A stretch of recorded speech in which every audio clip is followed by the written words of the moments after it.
Hello student, welcome back. Now we will discuss chapter number 10, that is international business. First we will discuss the definition of international business. So international business is basically buying and selling of a goods or service takes place beyond the geographical boundary of a country. यानी country की boundary से beyond अगर कोई buying and selling हो रही है, domestic territory के बाहर बाइंग एंड सेलिंग हो रही है, उसको हम इंटरनेशनल बिजनेस कहते हैं.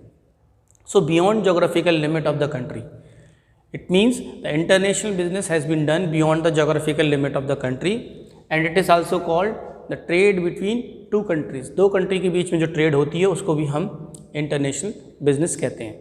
बेसिकली जो ट्रेड हमारे इंडिया में कंट्री के अंदर हो रही है उसे इंटरनल ट्रेड बोलते हैं, और जो इंडिया से बाहर हो रही है, हमारे देश से बाहर हो रही है, उसको हम इंटरनेशनल बिजनेस बोलते हैं. Basically, it includes export, import and entry-port. Export means when one country is selling their product or services to another country. जब एक कंट्री अपने प्रोडक्ट एंड सर्विसेज को दूसरी कंट्री को बेचती है तो उसको एक्सपोर्ट बोलते हैं. For example, if India is selling their goods and services to France, then this is called export.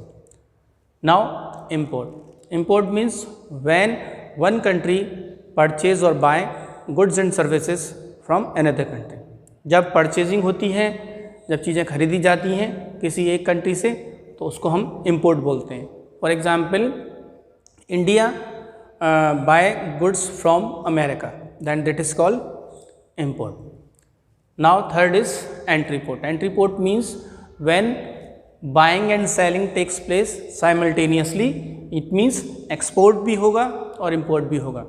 For example, if India is importing goods from Middle East and exporting to Sri Lanka, यानी India import कर रही है कुछ चीज़ों को, यानी crude oil import कर रही है मिडिल ईस्ट से और फिर इसको रिफाइन कर रही है और फिर इसको श्रीलंका और नेबरिंग कंट्रीज़ में बेच रही है, तो इसको हम बोलते हैं entry port.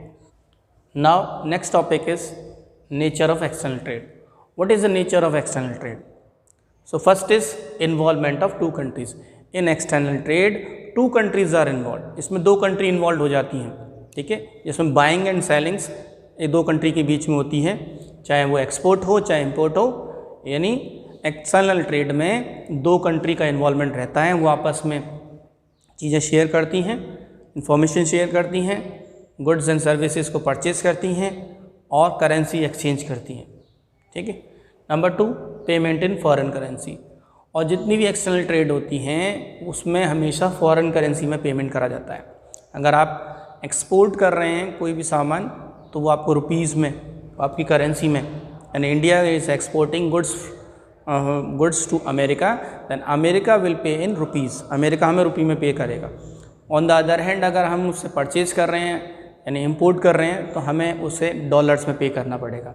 It means payment in foreign currency. Foreign currency में पेमेंट करना पड़ता है.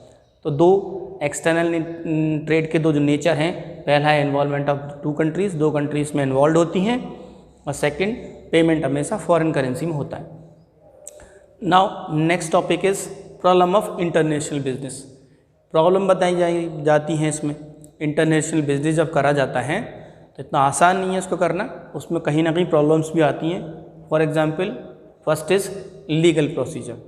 फॉर एक्सपोर्टिंग और इम्पोर्टिंग और entry port there is a legal procedure. For a पूरा लीगल प्रोसीजर है and it requires lengthy and complicated procedure. बहुत लेंदी और कॉम्प्लिकेटेड प्रोसीजर होता है, वो प्रोसीजर को फॉलो करना पड़ता है, तब जाके एक्सपोर्ट और इंपोर्ट पॉसिबल हो पाता है. Prior permission from government. सबसे पहले एक्सपोर्ट, इंपोर्ट और एंट्री पोर्ट के लिए परमिशन लेनी पड़ती है गवर्नमेंट से, और परमिशन लेने में ही काफ़ी टाइम लग जाता है. एंड फिलिंग मैनी डॉक्यूमेंट्स, और बहुत सारे डॉक्यूमेंट्स फिलअप करने पड़ते हैं. पहले अरेंज करने पड़ते हैं, अरेंज करने के बाद उन्हें फिलअप कर जगह जगह सबमिट करना पड़ता है. और and custom clearance. Custom clearance होती है कि जो सामान आप अगर किसी कंट्री से बेच रहे हैं या मंगवा रहे हैं तो उसमें कस्टम क्लियरेंस होती है. कस्टम क्लियरेंस की स्लिप चाहिए. उसके अलावा कन्वर्जन ऑफ करेंसी. करेंसी को आपको कन्वर्ट कराना पड़ेगा, क्योंकि पेमेंट जो होती है हमेशा फॉरेन करेंसी में होती है, तो उसको भी करेंसी को कन्वर्ट करने में भी टाइम बहुत लगता है. Booking of ship.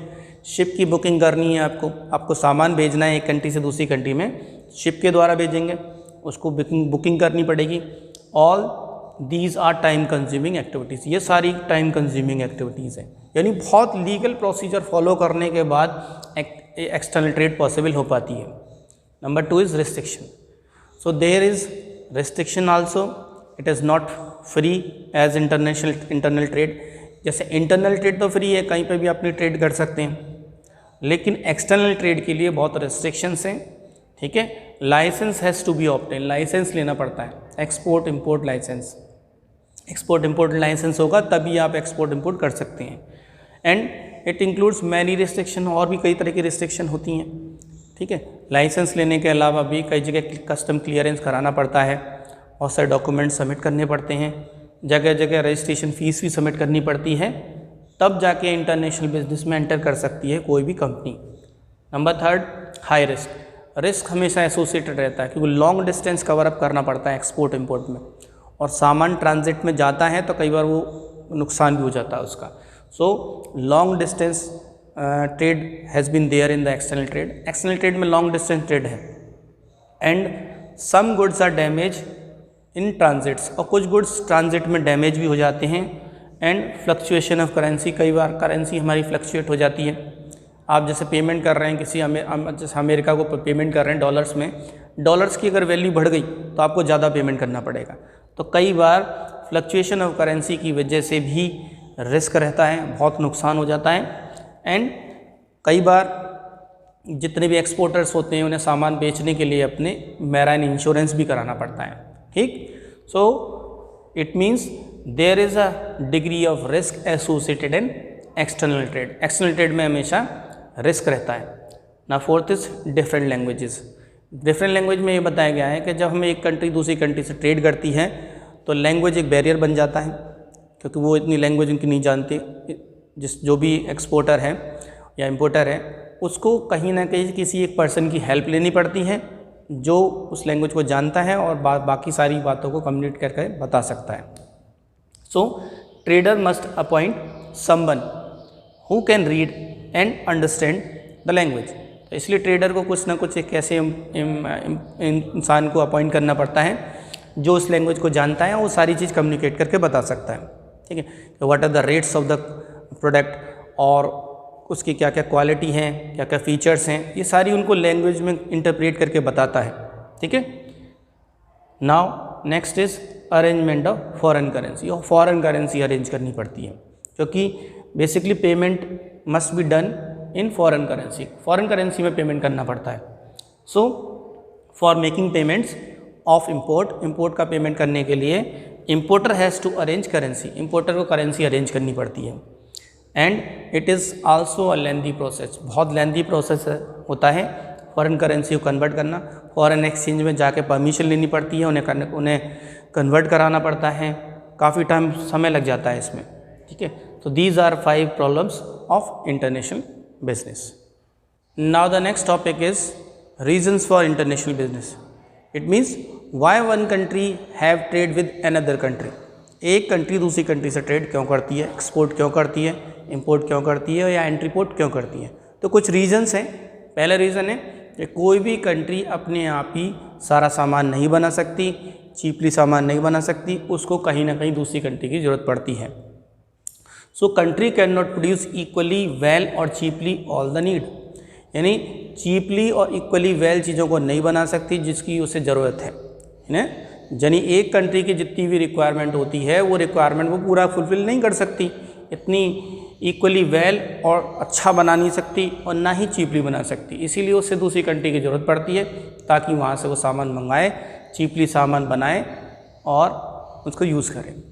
Next is unequal distribution of natural resources. Even the resources are not equally distributed है नहीं, एक कंट्री के पास कुछ रिसोर्सेज हैं, दूसरे के पास कुछ रिसोर्सेज हैं।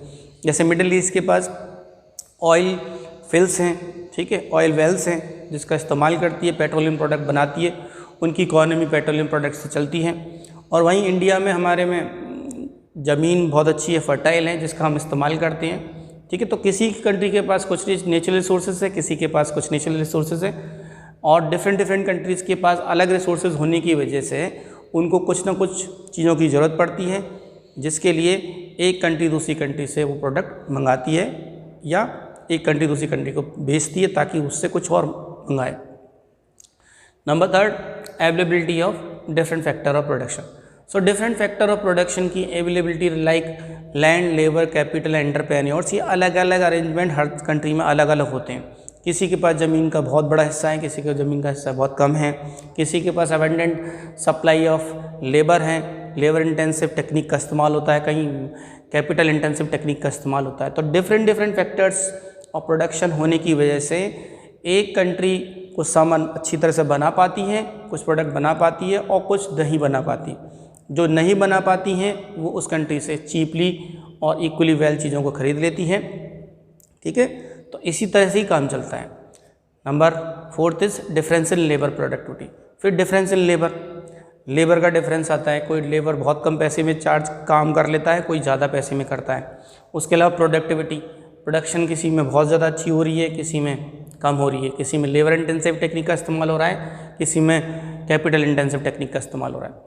And production cost due to socio economic geographical and political condition. कभी कभी प्रोडक्शन कॉस्ट में भी अंतर आ जाता है, सोशियो इकोनॉमिक कंडीशन की वजह से, जोग्राफिकल कंडीशन की वजह से भी बहुत ज़्यादा अंतर आ जाता है, जिसकी वजह से एक कंट्री दूसरी कंट्री से ट्रेड करती है। Next is there is not even a single country, यानी कोई भी एक ऐसी सिंगल कंट्री आज ऐसी नहीं है जो सारी चीज़ें बना पाए। कहीं ना कहीं वो किसी न किसी चीज़ में एक तरह से कमी होती है उस कंट्री में उस चीज़ की, तो जिसकी कमी है वो उसको दूसरी कंट्री से मंगानी पड़ती है। So there is not even a single country which is in a better position to produce better quality product at lower cost. कोई भी ऐसी कंट्री नहीं है कि जो बेटर प्रोडक्ट बनाए, वो भी लोअर कॉस्ट पर। ठीक है, सारे प्रोडक्ट नहीं बना सकती लोअर कॉस्ट पर, ठीक है, अच्छी क्वालिटी का नहीं बना सकती, कहीं ना कहीं अंतर आता है। इसीलिए वो अच्छी क्वालिटी का और लोअर कॉस्ट पे जो प्रोडक्ट होते हैं वो दूसरी कंट्री से अरेंज करते हैं, इसीलिए इंटरनेशनल ट्रेड होता है। Next is find advantageous to produce दो सेलेक्टेड गुड्स, यानी एक कंट्री को खुद अपने आप में भी एडवांटेजियस फील होता है कि वो ऐसे गुड्स को ही बनाती है जिस गुड्स को बनाने में उसकी इफ़िशियंसी लेवल अच्छा है और इफ़ेक्टिवनेस लेवल अच्छा है, और जो बहुत चीपली और सस्ते में उन प्रोडक्ट को बना सकती है, क्वालिटी उनकी सुधार सकती है। तो इसी चीज़ पर ही फोकस करती है, यही उनके लिए एडवांटेजेस होता है एक कंट्री के लिए। और एंड प्रोड्यूसिंग और प्रोक्योरिंग, और फिर उसके बाद क्या है कि जो वो प्रोड्यूस कर सकते हैं आसानी से, इफेक्टिवली और इफिशिएंटली, उस पर तो वो फोकस करते हैं। Rest they can procure through trade, और बाकी वो ट्रेड से प्रोक्यूर करते हैं, इंटरनेशनल और एक्सटर्नल ट्रेड से वो प्रोक्यूर करते हैं, गुड्स को मंगवा पाते हैं एक कंट्री से। Which other countries can produce at lower cost, जो कि अदर कंट्रीज़ आसानी से सस्ते में बना पाती हैं। ठीक है, यानी कोई एक ऐसी कंट्री जो अच्छा सामान बना लेगी और लोअर कॉस्ट पे बना लेगी, तो वो उस पर फोकस करती है। जो सामान नहीं बना पाती है, गुड्स बना नहीं पाती है, प्रोड्यूस नहीं कर पाती हैं, और जिसमें कॉस्टिंग उसकी ज़्यादा आती है, तो वो गुड्स वो दूसरी कंट्री से मंगा लेती है।